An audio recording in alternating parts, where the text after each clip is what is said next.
You stopped praying. Not because you gave up, because you got tired of talking to what felt like an empty room. And the worst part is you remember when it felt different, when faith felt like something real. When you actually believed someone was on the other end, here's what happened. Life got hard enough that the gap between what you were told faith would look like and what your actual life looked like became impossible to ignore. You prayed, nothing changed. Or things got worse, and at some point that gap became too wide to keep crossing. So you stopped. That is not a faith failure.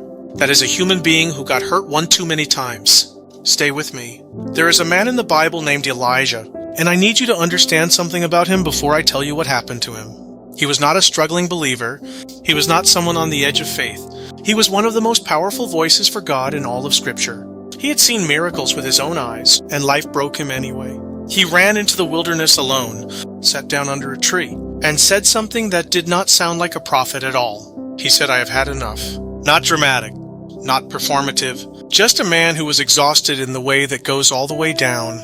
The kind of exhausted where you stop asking for things to get better and you just ask for it to be over. That is 1 Kings chapter 19. That is in the Bible. And here is what God did not do. He did not rebuke him. He did not lecture him. He did not tell him to pray harder or trust more. He sent an angel to touch him on the shoulder and said, "Get up and eat, because the journey is too much for you." But here is the part most people miss.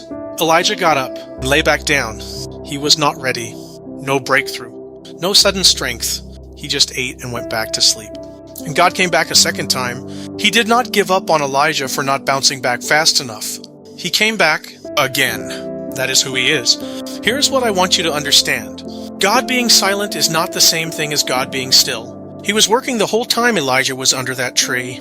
Before Elijah even woke up, the angel was already there. God was already moving before Elijah knew he needed anything. That is how he operates. Not always loud, not always visible, but never absent, never off, never unaware of where you are and what you are carrying. Now here is what I need you to hear. The silence you are sitting in right now is not proof that God is gone. Even Jesus on the cross cried out and asked God why he had turned away. The Son of God felt the silence from the inside. And 3 days later, God answered. Psalm chapter 139 asks the question most of us are too afraid to say out loud. Where can I go to escape you? Where can I run? And the answer is nowhere. Not in the darkest place. Not at the bottom of the worst season of your life. Not in the silence. He is already there. Think about a parent watching over a sleeping child. The child does not feel the parent watching, cannot hear them, has no idea they are standing in the doorway in the dark making sure everything is okay. But the watching is real. The care is real. The presence is real. Whether the child feels it or not changes nothing about whether it is happening. God's presence does not require your awareness to be active. Isaiah chapter 43 verse 2 says, "When you pass through the waters, I will be with you."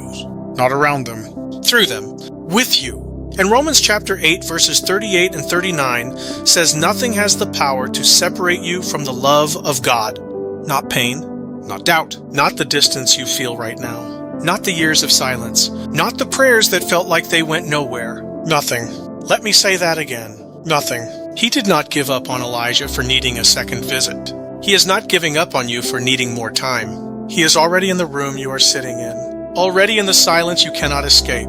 Already in the middle of the thing you have been too tired to explain to anyone. Already working on what you cannot see yet. Already making a way through what looks to you like a dead end. You are not too far gone. You are not too late, and you have never once been forgotten.